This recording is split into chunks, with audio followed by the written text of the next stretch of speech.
Okay, one more round. This hand is fine. Can't think of an appropriate simile. But we're gonna keep it, obviously. So let us see what we've got. Scalding Tarn could be literally every deck. I feel like every deck runs Scalding Tarn, you know? Pretty good land, I guess. One of the judges, who's a great guy, posted something today on Facebook about how fetch lands require so much shuffling and it makes the game take a lot longer. And for that reason, he finds them to be very poorly designed. I think it's actually a great point. Like, you look at why top is banned in Modern, because it just makes the game take so much longer. Yeah, it was probably a mistake. I say ban the fetch lands. Could you imagine? There would be riots in the streets. No one would be safe. But, like, honestly, it would certainly solve the financial issue. From a perspective of what would be best for the format, other than the rioting, I actually think that would be a pretty good idea. I actually had a dream where that happened.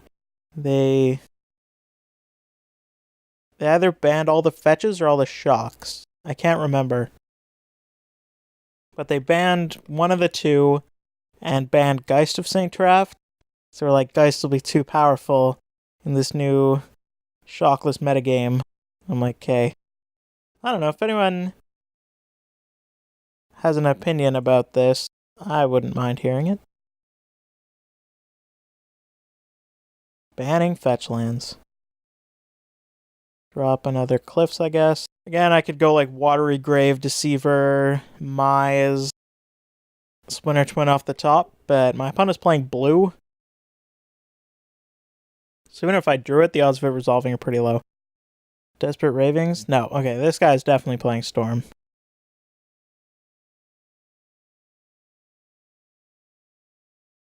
So Storm is normally not a great matchup. Like, it's still winnable if they stumble a bit. But I don't love it.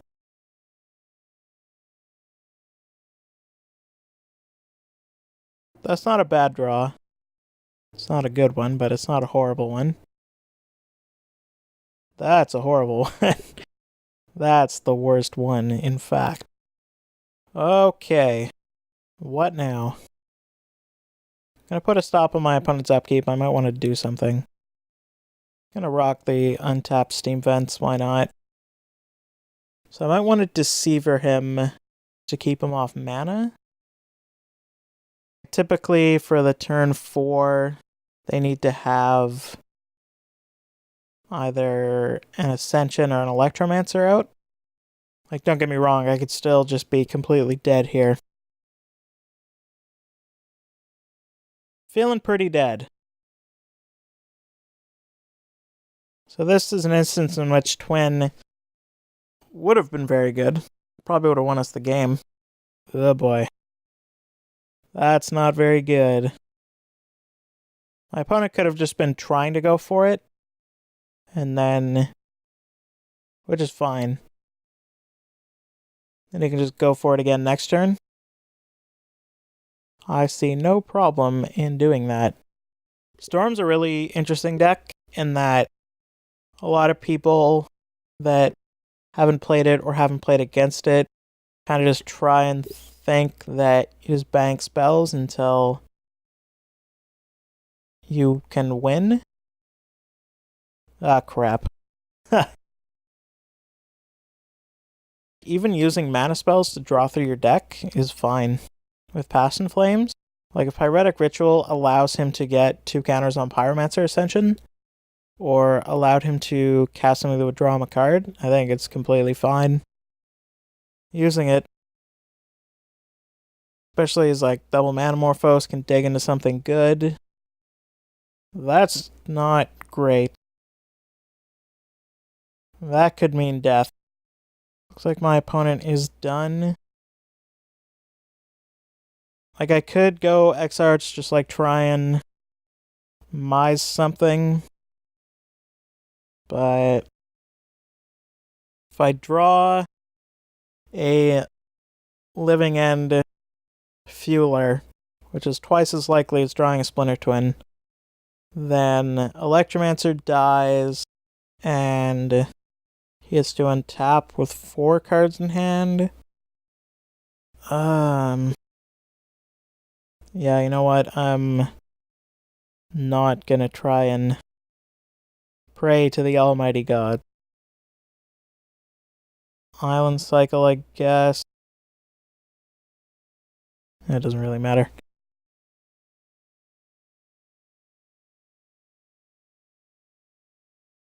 Cycle is Jungle Weaver. Hope for something great.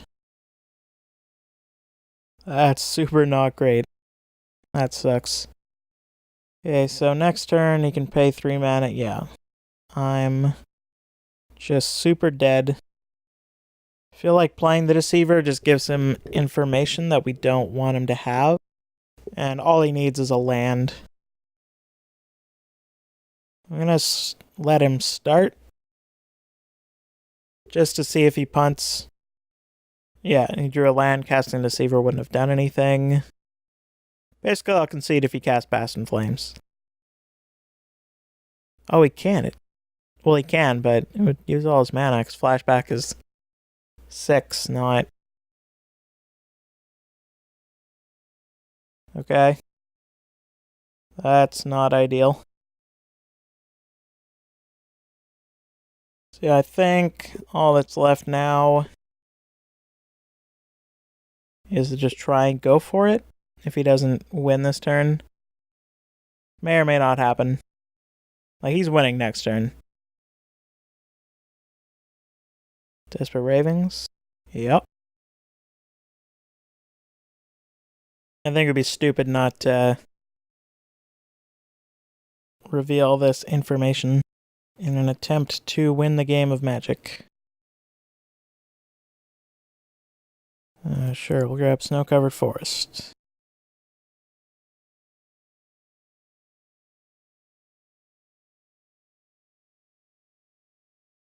We will tap his Pyromancer Ascension.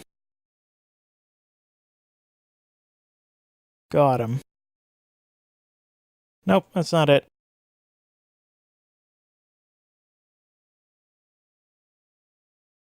No, I'll let him punt again. He didn't punt last turn, but I'll give him another opportunity to do it.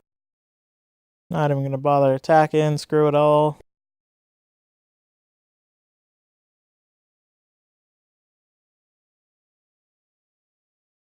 Cast another one. Tap a land. Who knows, maybe it'll help. Although okay. I don't know what's in his hand. Flashbacking Desperate Ravings might have been very good.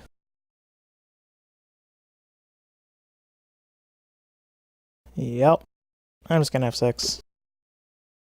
Basically, I'm depending on him forgetting that he has Past in Flames in his graveyard.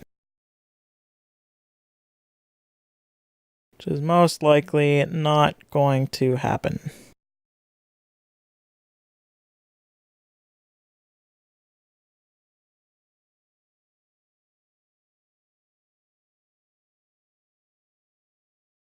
Alright, my opponent finally cast Past in Flames.